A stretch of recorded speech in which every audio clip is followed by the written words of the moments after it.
Hola,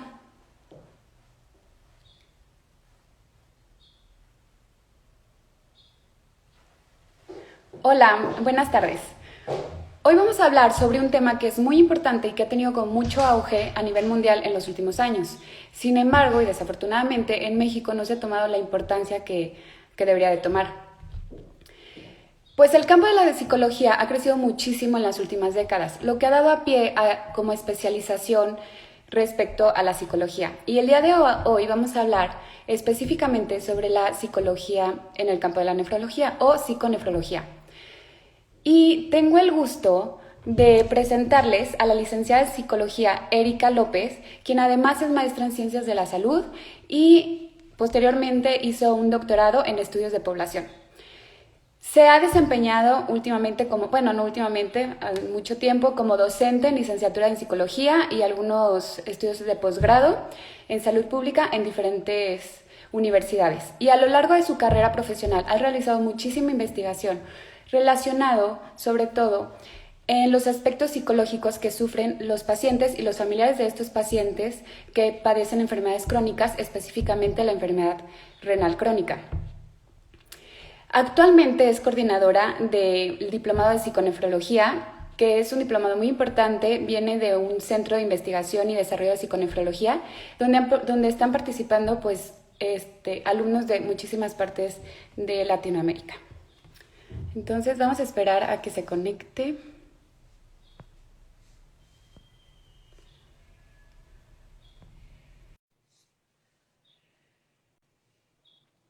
Va a ser una sesión de unos 30 minutos aproximadamente y si quedan algunas dudas o algo, vamos a podríamos hacer una segunda sesión.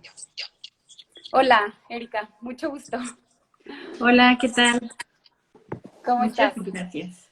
Muy bien, muchas gracias. Qué bueno, Erika. Bueno, un gusto, de verdad, y un honor tenerte aquí con nosotros y que nos puedas platicar un poco más sobre pues este tema que les digo que pues ha tenido mucho auge últimamente y que es tan importante. ¿Ok? Bueno, Ujú. tengo una serie de puntos que quisiera tocar porque desde que hice la presentación de que íbamos a hablar de psiconefrología, varias personas me han preguntado así de que, pero oye, ¿qué es eso? Entonces, a ver, ¿tú qué nos puedes decir al respecto? Sí, la psiconefrología es un área una rama de la psicología que se encarga de estudiar los pensamientos, las emociones, las conductas, el comportamiento de personas que tienen daño renal en cualquiera de las etapas, incluso personas con diabetes que ya tienen riesgo de daño renal. Entonces, hasta personas que se encuentran en diálisis, en hemodiálisis, en protocolo de trasplante. Desafortunadamente, pues hay personas que han tenido rechazo del injerto y también nosotros trabajamos con esa pérdida y tú lo sabes, hoy en día ya hay personas que se trasplantan por primera, por segunda, por tercera vez. En España hay Sí. casos donde personas se han trasplantado por quinta ocasión.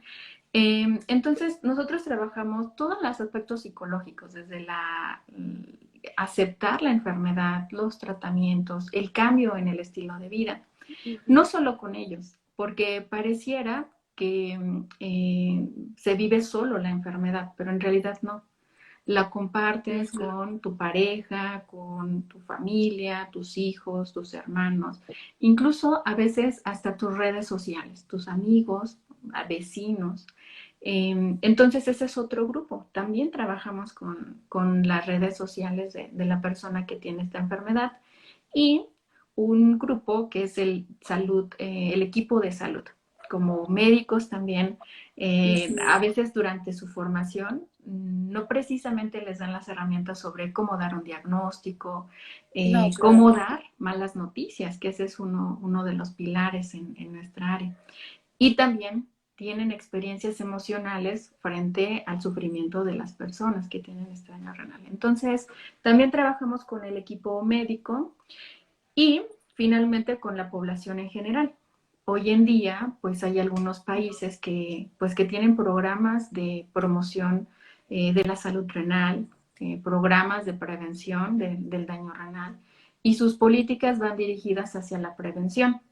Sabemos que en México pues tenemos un sistema de salud fragmentado, entonces si las Ujú. personas tienen seguridad social, pues acceden a este tipo de tratamientos. Entonces hay un grupo que está menos favorecido, que son las personas que no tienen esta seguridad social. Entonces, ese es un área que la psiconefrología también trabaja. Entonces, como puedes ver, pues nuestro campo de acción es muy, muy amplio. Sí, súper amplio. De hecho, por ejemplo, toda esa parte que me comentas, bueno, yo como médico, de, pues que también atienden esta parte del médico y pues sí, que nunca nos enseñan como a decir, porque finalmente la enfermedad renal se maneja como crónica, pues es a veces hasta una enfermedad terminal, se puede manejar como una enfermedad terminal y pues nunca tenemos como esa formación y también pues nosotros nos vemos afectados y así. Entonces está súper interesante. Así Muy es. bien. Y ahora como centrándonos un poco más, o sea, como aterrizando un poco más, ¿cuáles son los trastornos que más comúnmente ven ustedes en los pacientes con alguna patología renal? ¿O qué es lo que... Inicialmente Ujú. eh, se habla de la depresión. Hay algunos estudios que dicen que el 20% o el 30% de los pacientes tienen depresión. De los más altos es incluso hablan del 44% de todas las personas que tienen daño renal. Aquí hay una discusión porque muchos de los instrumentos se relacionan con aspectos físicos. Entonces Ujú. se cree que la depresión está subestimada. Entonces, esa es la primera, la más frecuente, la depresión. Posteriormente encontramos trastornos de ansiedad. Y Ujú. seguramente tú lo ves en consulta cuando se les diagnostica la enfermedad, incluso se ve aunada a otro tipo de síntomas, por ejemplo, el insomnio que está presente y va relacionado la parte de la depresión, la ansiedad, la angustia anticipada y bueno, más cuando se acerca el momento de poner un catéter, cambios en el caso de la hemodiálisis o a la diálisis, pues toda esta transición al tratamiento genera trastornos principalmente de depresión y de ansiedad. Mi ansiedad. Sí, fíjate que sí lo hemos visto. Sobre todo los pacientes de la hemodiálisis, así como que siempre refieren estos episodios de ansiedad y cosas así. Y claro, es que pues es una enfermedad que cambia completamente pues toda la perspectiva de vida del paciente, desde pues que muchas veces no pueden seguir trabajando, tienen que depender económicamente y físicamente de alguien más y pues eso muchos sufren malformaciones óseas o malformaciones y pues también eso afecta, como que siempre estar como en el límite de que cualquier momento me puedo pasar alguna complicación o me puede pasar algo, o sea, como la vulnerabilidad que tienen estos pacientes, pues claro que son mil cosas que afectan y aparte toda la presión económica porque es una enfermedad muy cara y pues crónica que no se va a quitar aunque Así nos es. trasplantemos, pues vamos a seguir teniendo, pues obviamente nuestra calidad de vida va a ser mucho mejor, pero pues sigue esa presión un poco económica. Entonces, pues sí hay muchísimos factores ahí. Sí. Uh -huh. ¿Y cómo podemos, o sea, yo, por ejemplo, me pongo un ejemplo, tengo a un conocido, un familiar que está con enfermedad renal crónica, ¿cómo puedo identificar que mi familiar o mi amigo, lo que sea, está sufriendo alguno de estos trastornos?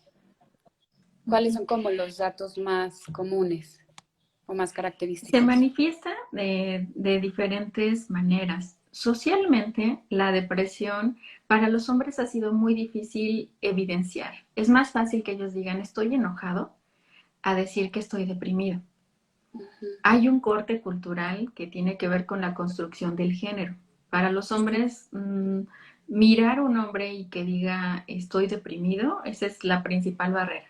¿No? En el caso de los hombres manifiestan como enojo, irritabilidad, Ok. y con frecuencia los grupos de edad van cambiando. No es lo mismo la depresión de un joven de 17 años, de 18 años, donde se puede encerrar a través de su teléfono, las redes sociales, se aísla, Ujú. eh, versus un hombre de 30, de 40 años, donde además de la presión por quizá al aspecto económico, socialmente las generaciones difícilmente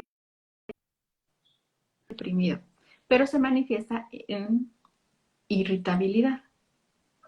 Ok. Eh, Como que empezó, no sé si me escuché, sí, aquí ya. Ya, sí. Se manifiesta en irritabilidad, falta de energía. En el caso de adultos de 50, 60 años, todavía es ese enojo o esa frustración. ¿Por qué te lo comento esta depresión? Porque a veces esta manifestación es invisible para la familia. Sí, exacto. Siento que pasa mucho eso. Sobre todo, por ejemplo, de eso que me comentas de los jóvenes, que aquí en México, desafortunadamente, una gran población que las, en hemodiálisis y así es hombres jóvenes, pero jóvenes de 20, 30 años, y que pues sí, o sea, ahora tenemos como que los celulares y así, pues pueden ser de que, ah, pues X está viendo el celular y pues igual y se siente bien o no sé. O sea, sí es importante como que detectarlo y tomarle la importancia que debe ser, ¿verdad? Ujú. Dejan de disfrutar lo que antes les gustaba. Ah, Por cierto. ejemplo, no sé, salir a caminar o jugar con, no sé, su mascota o ver cierto tipo de series que antes disfrutaban, pierde ese gusto o ese anhelo por verlo. Entonces, si gana nuestro equipo favorito, pues puede ser un aliciente, pero ya no es la misma emoción. ¿Cómo ocurre en las mujeres? Eh, Algo que quería comentar. A veces hay grupos donde en la intimidad sí pueden compartir, ¿no? Ya no Ujú. tengo el sentido de vida. Hay personas que incluso hablan como, hay momentos de depresión donde dicen, ¿para qué sirvo? ¿No? Ya no me necesitan, ya no soy productivo. Y encontramos estas frases donde la vida va perdiendo ese sentido Ujú. porque nos han enseñado que como hombres deben de ser los que generan un ingreso, lo que socialmente deben de ser los fuertes en una relación o en una familia.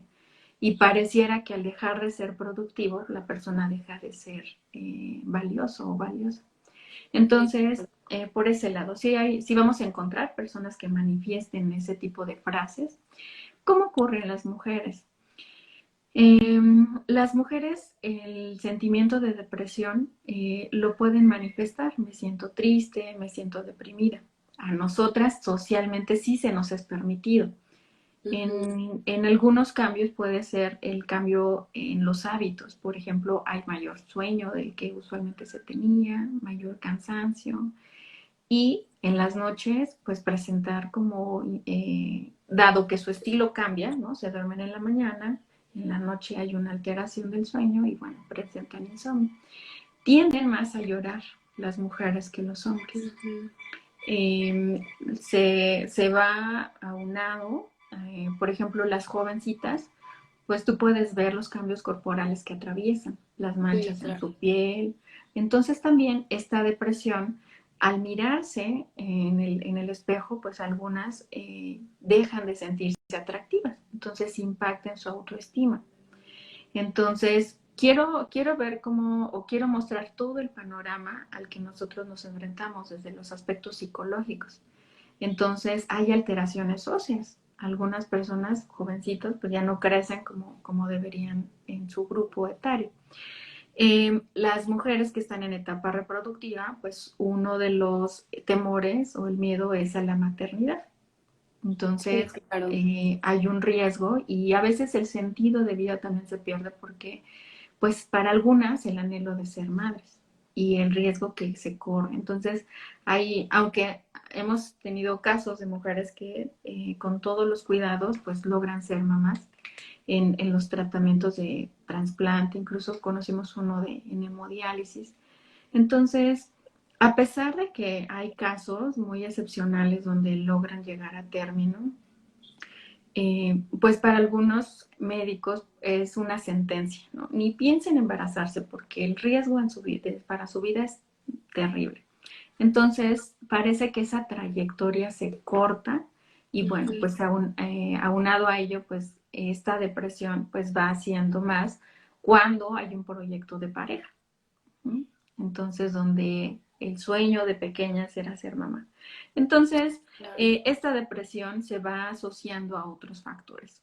en mujeres adultas, lo podemos ver, por las diferentes pérdidas. Algunas son, eh, ya no puedo estar con mis hijos al 100 porque tengo que trasladarme a mi clínica para ir a mi unidad de hemodiálisis. Cada una pues va teniendo su manera diferente de abordar y de expresar los momentos de depresión. Hay muchas técnicas y creo que cada vez que vemos las prevalencias, los millones de personas que hoy tienen enfermedad renal, creemos que la psicología puede dar estrategias para mejorar la calidad de vida de estas personas. Sí, claro. Sí, también, bueno, por ejemplo, todo lo que, o sea, como una anécdota que, no sé, a lo mejor es como, son pequeños datos, pero pues hablan mucho. Me acuerdo de una paciente que le íbamos a poner un catéter y traía, o sea, bueno, tenía algunas alteraciones aquí en el cuello y le digo, mira, es que ve lo que tiene, no sé qué, o sea, nada más como explicándole por qué íbamos a hacer el procedimiento. Y ella me dice de que, ay, no, doctora, yo hace años que ni me veo al espejo. Y, o sea, no sé, como que son así de que datos que pues igual y lo tomas como así, pero pues me imagino la depresión o el impacto que ha de tener es, o sea, ese tipo de cosas sobre esa paciente. Y también no hay que olvidar que, bueno, ahorita hemos hablado un poco más de los pacientes que ya están en hemodiálisis o trasplantados, pero yo creo que el impacto psicológico es desde que te diagnostican enfermedad renal, aunque estés en un estadio inicial de la enfermedad, aunque todavía tengas posibilidad de mejorar tu función renal y todo eso, pues también tiene un impacto muy importante. Y por ahí preguntaban, creo que, y son dos puntos que se me hacen muy importantes. Uno es como que el manejo y otro es la prevención. No podemos empezar a hablar primero como de prevención y luego irnos un poco a, yo sé que es un mundo, pero podemos hablar un poco sobre, o cuáles son como las técnicas que ustedes han visto que funcionan más sobre estos pacientes, en estos Ujú. pacientes. Hablar de la prevención es un mundo porque tenemos dos conceptos que nos gustan. Uno es psiconefroprotección Ajá. y otro es psiconefroprevención. Oh, ok, a ver. Ajá. Entonces, hablar del primero es cómo desarrollamos estilos de vida saludables en el ámbito de la salud renal. Ujú, Todas las personas nos movemos en tres niveles principalmente, ¿no? Un pensamiento, un sentimiento, una emoción y un comportamiento. Entonces, hoy hablar de alimentación, de estilos de vida saludables, de práctica de ejercicio físico, a ujú. veces se ve como una carga. Sí, puede ser, Y, sí. y hacer ejercicio se ve como algo pesado. Ujú, Sabemos que los niveles de obesidad están altísimos. Nuestros niños y jóvenes en 10 años van a ser esos adultos con sobrepeso, obesidad, con riesgo de diabetes. Entonces, ¿qué vemos? Uno es promover estos estilos de vida, pero desde una conciencia plena, donde no es promover hábitos, sino más bien tener un contacto emocional conmigo y de una manera sana desarrollar esas habilidades. ok. Obviamente, a veces hay personas que se castigan a través de la comida. Ujú, A veces nos castigamos con un estilo de vida sedentario. Entonces, primero es como proteger, como todos los comportamientos, todas las conductas. A veces lo hacemos en poblaciones sanas y otro de los pilares que yo soy súper fan y ahorita vamos a desarrollar un proyecto de investigación. Hemos entrevistado a muchas personas que tienen daño renal y les preguntábamos sobre el inicio de la enfermedad. ujú, Entonces, eh, cuando las mamás, ajá, y hablo de las mamás porque culturalmente son las que cuidan a los niños pequeñitos, ¿no? Entonces, ajá.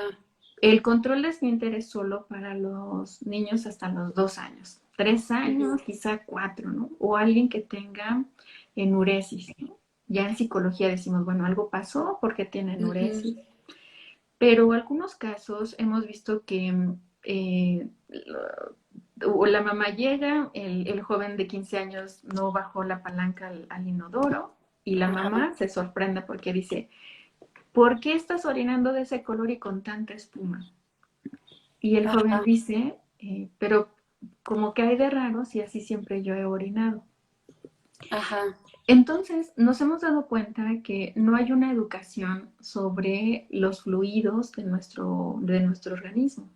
Y para fines de la salud renal, vigilar, no sé, el color, la presencia de ujú, espuma, la presión en el chorro, son indicadores muy valiosos. Entonces, esa es la parte de la psiconefroprotección. ok, muy bien.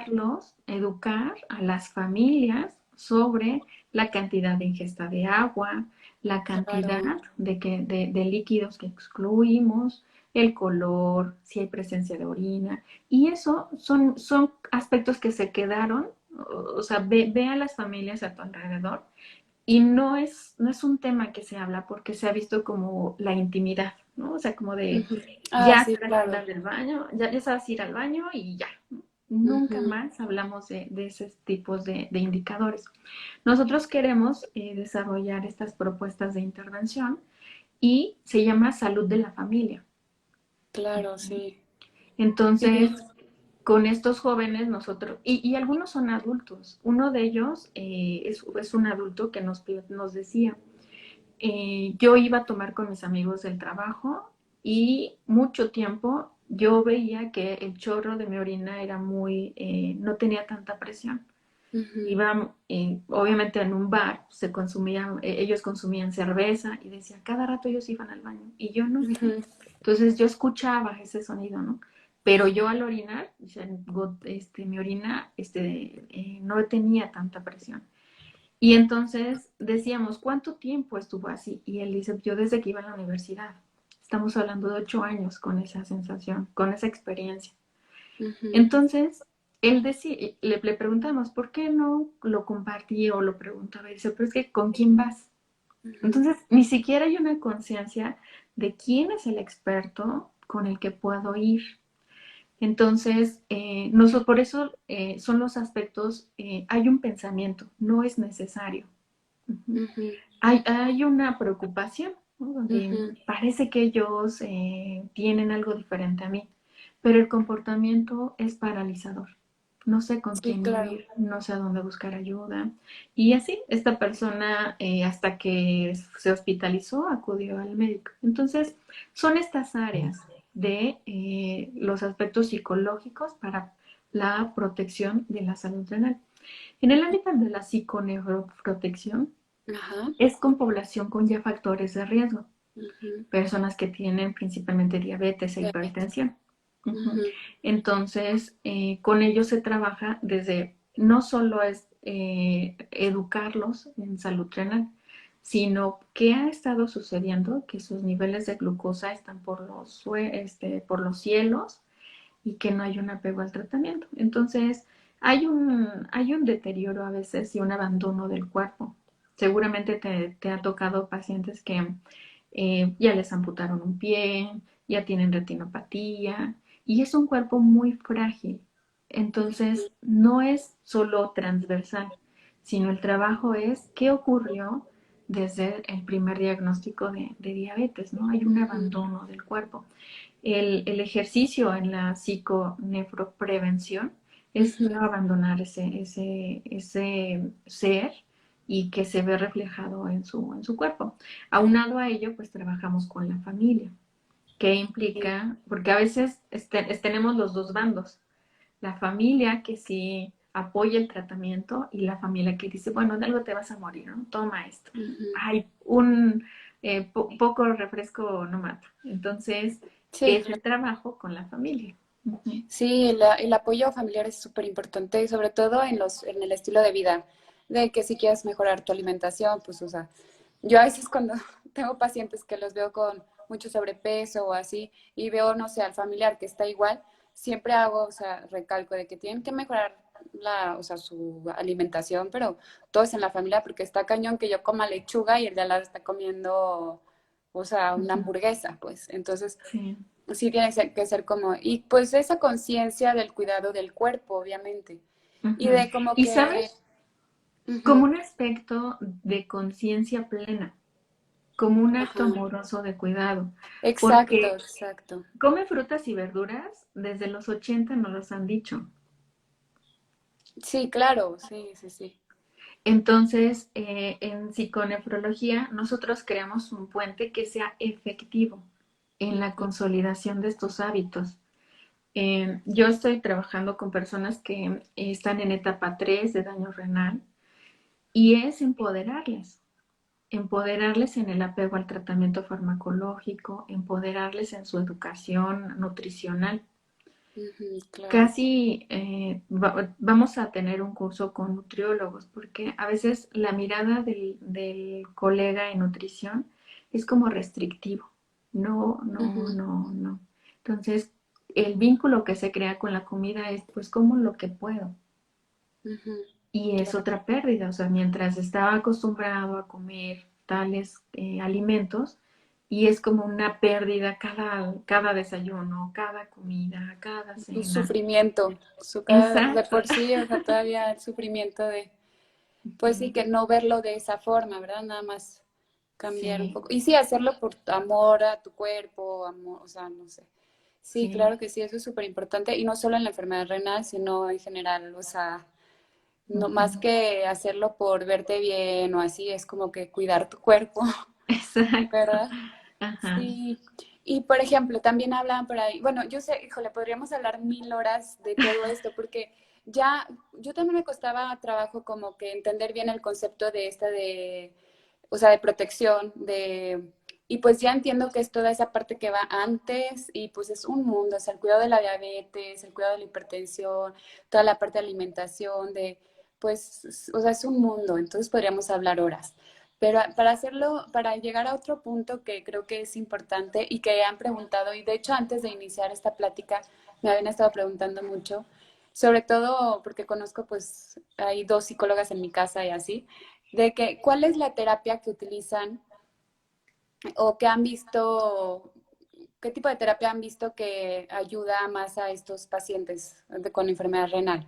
O no hay como una en específico, o cómo es. En el diplomado que actualmente Ajá. nosotros, en el que yo coordino, tenemos tres ejes. Uno es cognitivo-conductual. Claro, ese se usa muchísimo en toda la Ajá. parte de Porque ha medicina. ayudado mucho al apego al tratamiento, modificar conductas, sustituir estilos de vida, la Ujú, promoción de hábitos saludables y de manera efectiva, muchos de los artículos van orientados al cognitivo conductual. Sin embargo, también tenemos la teoría sistémica, es decir, el enfoque de la psicología que trabaja con la familia. Yo te mm, decía, parece que uno vive la enfermedad a nivel individual, sin embargo, lo vives con la pareja, lo vives con los hijos, se sí, reestructura la familia a veces.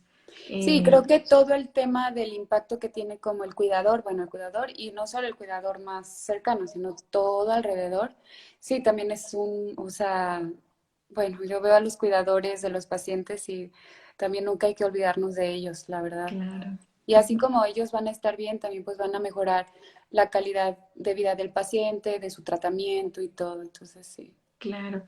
tiene que Yo ver. he trabajado con familias donde el abuelito está en tratamiento sustitutivo, el hijo está en tratamiento de diabetes y el nieto con obesidad. Sí, Entonces, no, está sí. parece que solo es una persona con enfermedad renal crónica, pero creo que es un compromiso ético de mirar a la familia de manera multidimensional. Ujú, sí, Entonces, claro. sé que a veces los servicios de salud miran pues al paciente, Sí. pero yo creo que es una llamada ética hacia, hacia todo el sistema familiar. Ujú. Entonces, y lo vemos desde el aspecto de salud, pero si lo vemos desde, seguramente han tocado casos donde hay violencia intrafamiliar hacia los pacientes. Sí, o al revés también. O al revés, sí, o sea, Sí, también. encontramos diferentes tipos de violencia económica, sexual, Sí, claro. violencia física, psicológica. Entonces, esto nos permite mirar el sistema más amplio. Y a nosotros particularmente, pues yo soy terapeuta sistémica. Ujú. Entonces yo trabajo con toda la familia. Parece que a veces los pacientes dicen, pero es que mi familia no quiere venir a terapia. Se Sí, trabajan con las relaciones internas que tienen que ver con la familia. sí, No claro. es, a veces sí funciona que vengan la familia y se trabaja cada Ujú, aspecto, pero siempre estamos relacionados. Aunque vivamos en China, ujú. a veces tenemos a la mamá donde, ay, no sé, ¿no?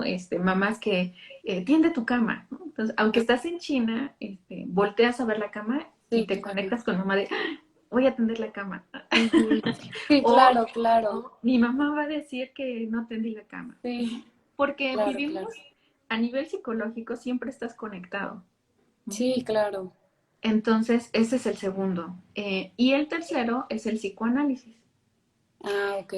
En el psicoanálisis yo fui fan y me gustó mucho el análisis del discurso. Esto quiere decir que tal vez vemos en redes Ajá. sociales la carta a mi riñón, ¿no?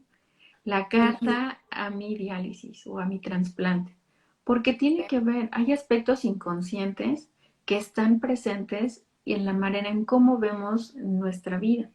Y el Ah, psicoanálisis es un parteaguas que nos ha dado muchas herramientas y hoy ajá. propuestas teóricas de trabajo. Entonces, hay una profesora una de las alumnas que le gusta la terapia Gestalt y no creemos que sean excluyentes, más bien hemos fortalecido este Ujú. equipo de investigadores en el área de psiconefrología y desde su área han realizado valiosas aportaciones. Ah, ok, muy bien. Ay, no, es que sí está muy interesante este tema. Hay algunas preguntas que quieren, como que han hecho. Vamos a verlas rapidísimo porque ya Sí, se nos acabó el tiempo y son como que muy dirigidas, o sea, como muy así específicas. Preguntan que, ¿cómo ayudamos a un paciente que no quiere ir a terapia? Así algunos tips o algo que uh-huh. nos puedas decir. eh, respetando mucho esa decisión y viéndolo capaz de ayudarse a sí mismo. Ujú, Pareciera, nosotros por ahí pusimos un post que decía, aprende a ver la grandeza de las personas. ujú, Seguramente han escuchado casos como en los grupos de alcohólicos anónimos, ¿no? A ujú. veces las familias los llevan a fuerza, los meten en las famosas granjas o ese tipo de programas Ajá, y salen con la ansiedad de volver a consumir, sí, porque no sí. hay una conciencia de necesidad. Ujú, Tocar fondo es el valioso recurso para decir quiero una vida diferente, ¿no? ujú, Hemos visto casos terribles de personas que sufren alcoholismo y ujú. algunos chocaron, algunas situaciones donde Sí, incluso la vida de otras personas estuvieron o se perdieron. Entonces llegan, tocan fondo y dicen, auxilio, ¿no? O sea, ya no puedo con este alcoholismo, ayúdenme. Este pedimento de ayuda en la terapia es valioso ujú, porque potencializa, la persona se compromete. Entonces, pensar que esa persona puede solicitar ayuda es muy valioso, ¿no? ujú. Porque tú te conectas con la persona como alguien que quiere y que cuida su vida. Entonces, por un lado, ver que la necesidad tiene un peso muy importante en psicología. Ujú. Ahora, ¿qué pasa cuando la persona dice, no quiero ir, déjenme morir, Sí, ya eso, no ¿no? Sí, o quiero que sea, me pérdida lleven? de, pues ya de, no sé, de querer vivir y eso. Es muy común también. Sí, porque incluso nos encontramos con discursos como soy una carga, abandonar Ujú, todo. Ujú. En este caso, uno de los trabajos es respetar la decisión, no como lo vamos a dejar, sino yo me voy a conectar con su grandeza. Está bien, en este momento esa persona está así. ujú, Y yo me conecto, es como si fuera una capa de cebolla, ¿no? Lo de afuera es como el enojo. A veces decimos que somos adultos, pero seguimos haciendo berrinche. sí, Y claro, es sí, una sí, sí. manera de hacer ese berrinche, ¿no? De no quiero, no me dejen, déjenme en paz. Ujú. Ujú. Si nosotros quitáramos esa capa, tal vez encontremos a alguien que tiene mucho miedo Sí, porque no claro. sabe cómo responder. Y si quitamos esa capa y quitamos y quitamos y quitamos, pues vamos a encontrar, en psicología nosotros le llamamos como la plenitud del ser humano. Ujú, Si nosotros nos conectamos con el, ay, no, no quiere, la ujú, persona, el familiar sufre porque no quiere. sí, Ujú. Pero si nosotros aprendemos a conectarnos con la persona en su plenitud, ujú, entonces esto es momentáneo. ok, La primera capa es momentánea. La primera capa es momentánea. Entonces tú ok, creas un vínculo saludable donde entiendo que en este momento estás enojada, estás enojado, entiendo que en este momento no quieres, pero yo estoy para ti. claro. Sí, creo que Entonces eso es muy importante eso. no entramos como en esta capa de cebolla, porque a veces es como hacer entrar en razón a un niño de 2 años que está haciendo berrinche, ¿no? En el Ujú. supermercado. Entonces, desde ahí, pues Sí, ya, o sea, no hay ya conexión. valió, porque ya Ajá. no va a estar difícil. Ok, Entonces, así como adultos también no hacemos ese tipo de berrinche y verlo no como algo malo, porque a veces se juzgan los pacientes sabemos, digo, tú que ves a diario los pacientes, ujú, es una enfermedad, en economía de la salud le llamaban empobrecedora y catastrófica. ujú, En psicología también la vemos, pero como retadora. ok, Es retadora porque en cualquier circunstancia la persona tiene la habilidad de desarrollar su potencial. Y no lo decimos como algo romántico, lo decimos porque hay evidencia. O sea, ujú, los tratamientos a los que hemos trabajado y las personas con las que han entrado en estos talleres, en estos pues intervenciones psicológicas, manifiestan el empoderamiento sobre su cuerpo, sobre su vida. sí, claro. Sí, sí, de hecho eso, bueno, ya como última, o sea, comentario, o sea, qué bueno que lo dijiste ahorita. Sí, o sea, yo en la práctica clínica, o sea, en la práctica de día a día, pues no sé, o sea, yo sé que ahorita en México y sobre todo en el sistema de salud público, estamos muy atrasados en esta parte, pero muy atrasados. Pero pues ahí va, poco a poco, ya se están generando como unidades de psicología pegadas a la unidad de hemodiálisis, psicólogas que atienden a estos pacientes o psicólogos que atienden a estos pacientes en específico y todo. Pues vamos poco a poco, digo, todavía nos falta muchísimo, pero pues ahí vamos. Y sí lo he notado como que, o sea, los pacientes los mandan, y nosotros también como médicos, como que no lo tomamos como parte del tratamiento, o sea, es como, ah, pues bueno, igual y lo manda al psicólogo porque se ve triste. O sea, no como una indicación de que, a ver, que sea valorado, ver cómo está, o sea, como parte de un tratamiento de la enfermedad. O sea, lo hacemos de que, bueno, se siente triste, igual y lo mando, pero pues no es así. Debe ser parte del tratamiento, igual como la nutrición, igual como las pastillas que se toman para el cuidado de su riñón, para la presión, así debe ser como que algo integral y más que eso todavía. Y sí, los pacientes que luego los mandamos a psicología y inician su terapia de psicología, no hombre, o sea, nada que ver, un cambiazo y les va mucho mejor también en el aspecto médico como tal, o sea, la verdad es que está, o sea, de verdad, y de hecho por eso me interesaba mucho esta plática, porque como que no me había dado cuenta de esto hasta ya que estoy como en una unidad donde tenemos la parte de psicología y me doy cuenta, o sea, es súper palpable y se me hace muy padre y mejora muchísimo la calidad de vida del paciente, de la gente que lo rodea, del cuidador, de todos en general, estamos más felices en la unidad de hemodiálisis. Sí, Sí. entonces sí, es un tema súper importante y de verdad muchísimas gracias pues, por aceptar la invitación. Es un honor porque pues tienes muchísimas investigación en esa parte y pues en lo que te pueda apoyar yo también estoy Muchas súper gracias. dispuesta. Muchas Sí, gracias.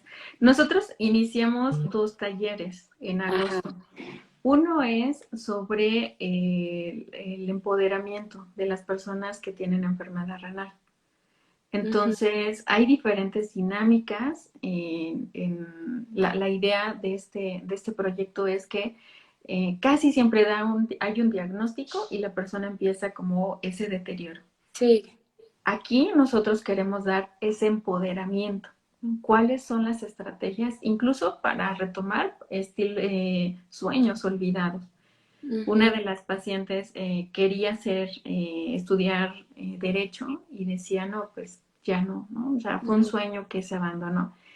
Y a veces el empoderamiento, nosotros decimos, desarrolla recursos internos, confianza, seguridad, ujú. aún como sobre cualquier tratamiento, esos recursos internos para desarrollar los recursos externos.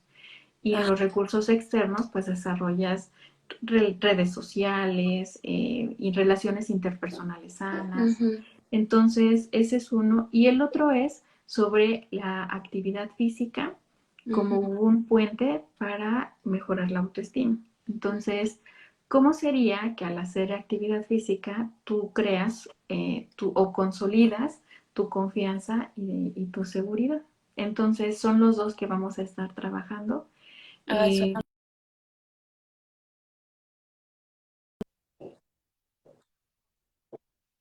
Esas dos áreas, el ujú. empoderamiento y la práctica de actividad física. Aquí nos apoya una fisioterapeuta, ella va a hacer la Ok. valoración. Queremos tener contacto con su médico nefrólogo que Ujú. valore el plan de actividad física y todo de manera profesional. Entonces, por favor, quien esté interesado, pues escríbanos. Estamos muy felices de iniciar este tipo de proyectos.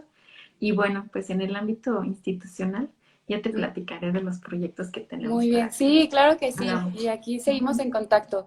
Y de verdad, muchísimas gracias, Erika. Un gusto conocerte y toda esta plática me pareció súper interesante y pues seguir investigando y seguir aprendiendo sobre esta parte pues de un tratamiento integral del paciente. Claro que sí. Muy bien. Muy bien, gracias. Que estén muy bien, Hasta por favor. luego. Cualquier cosa estamos en las redes sociales. Hasta luego. Sí, hasta luego. Bye. Bye.